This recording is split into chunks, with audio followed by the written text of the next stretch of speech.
Hey guys! For today's video ay samahan niyo akong mapagod at magsisipag-sipagan ako. Charis! Diyos mio, isang buwan na atang nakalipas nung last na nag-general cleaning ako dito sa aking munting lababo. Puro punas-punas na nga lang sa bungad at sa gilid-gilid ang ginagawa ko. Kaka-reels mo yan at kaka-voice over. Charis! Mini vlog pa more. Malakas yarn. Sige lang, ipaglaban mo yan, Janice. Charis! Tatanggalin ko nga muna lahat ng mga gamit para makapaglinis ako ng maayos. Feel na feel ko nga yung pagmamodel ko dyan pero biglang may bumili. Diyos mio. Pinagtatanggal ko nga din tong mga abubot ko na to at hindi ko alam bakit hindi ko pa tinatapon. Wala namang mga laman yan. May gagawin nga ako dyan kaso nga lang ay hindi ko pa alam kaya dyan muna sila.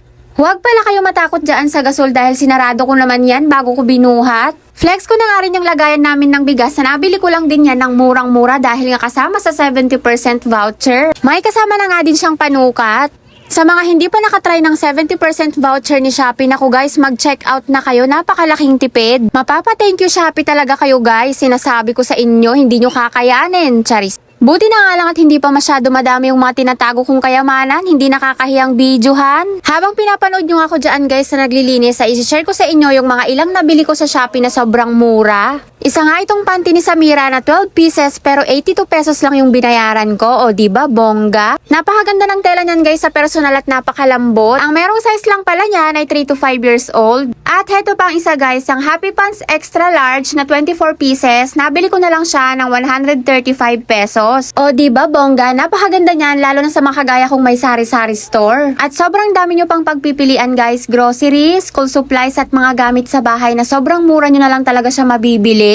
At lahat ng product na may 70% off voucher ay preferred ni Shopee at puro Shopee Mall. O diba, binigyan ko na nga kayo ng trabaho na panoorin nyo ako at samahan. Ngayon naman ay inaaya ko na kayong gumastos at mag-Shopee. Diyos mio. Anyways, balik na nga tayo dito sa video ko guys. Bali, tapos ko na palang punasan ng basahan na may sabon yung dingding at saka sahig ng lababo. Tapos, pinunasan ko lang din ulit ng basang-basahan. Nilinisan ko na nga din yung lagayan ko ng dishwashing liquid. Lilinisan ko nga din yung mga lagayan ko ng toyo at suka. At tignan nyo nga naman tong mga lagayan ko ng condiments, hindi ko talaga siya napanindigan.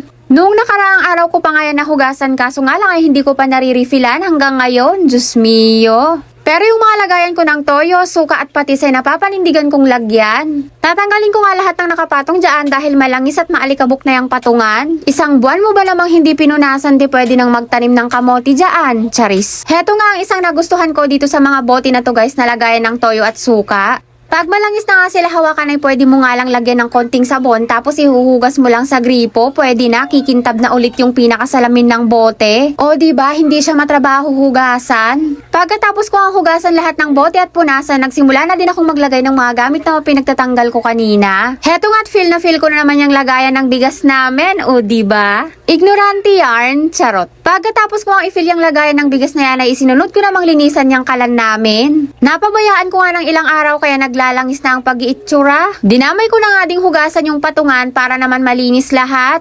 Isinabit ko na nga din yung lagayan ng bawang at saka sibuyas. At habang busy nga ako sa paglilinis at pag-aayos, may nananahimik na bata na busy magmerienda. O sige Janice, kaya mo yan, ginusto mo yan, Charis. Kala mo naman mabigat talaga pero magaan lang yan guys. Pinaglalagay ko na nga din yung tinanggal kong mga baso kanina para hindi sila mahulog at hindi masyadong mabigat. Baka kasi pag hindi ko tinanggal ay magkandalaglagan pa, Diyos mio, wala pa kaming magamit na baso. Nakatulo naman na kahit paano yung patungan ng kaldero kaya nilagay ko na din. At yung termos at lagayan ng gatas ni Samira na minsan hindi ko alam kung saan ko ipupwesto.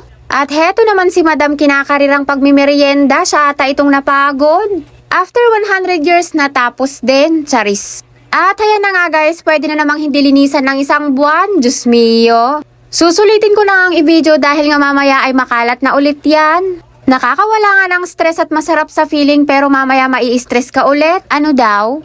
Heto ang lagayan namin ng plato guys ay nilinis ko din nung nakaraan. Ginamitan ko nga ng Sunrox baka sakaling ang matanggal pa yung tagip-tip pero hindi na talaga. Papansin nga itong si Samira kaya kung nasaan yung camera ay doon siya nagpupunta. O tignan nyo naman may pasayaw-sayaw pa. Kung pwede nga lang sana ganyan kalinis lagi at kaligpit kasarap sa pakiramdam. Kaso nga lang ay malabong mangyari dahil minsan may mas kailangan pa tayong unahin kaysa maghugas at magligpit dyan sa lababo. Flex ko na nga lang din yung kitchen organizer storage na nabili ko lang ng 118 pesos dahil kasali din yan sa 70% voucher. Yun lang muna guys for today's video. Agiyaman na!